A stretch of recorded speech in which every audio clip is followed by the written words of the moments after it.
இந்தியால vapour cooling சிஸ்டமா?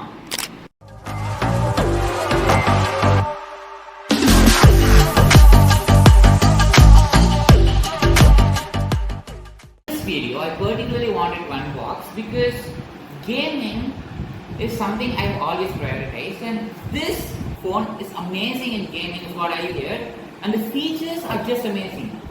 The Realme GT60 powered by AI and has a dedicated gaming memory with 6000 nits brightness.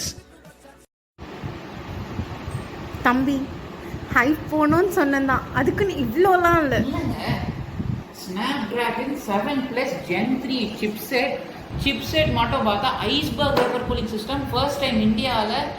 போடு, இந்த முறை ஸ்க்ரீனை உடைச்சியா? இந்த பிரச்சனையை சால்வ் பண்ண ஸ்க்ரீன் ரீப்ளேஸ்மெண்ட் தராங்க. அதுவும் ப்ரீ புக் பண்ணால் 3000 rupees கேஷ்பேக் இருக்குது. மறைக்காதீங்க, எவ்வளோ ஃபீச்சர்ஸ் பாருங்கள். This phone has a 120 watt charger and a battery of 5500 mAh. ஒரு 60-70,000 இருக்குமோ? இவ்வளோலாம் இல்லை தம்பி, just 30,999 only. தப்பில்லை. மொபைல்ஸ் அண்ட் எலக்ட்ரானிக்ஸ் உங்கள் தேவை அறிந்த சேவையில் என்றும் முதலிடம்.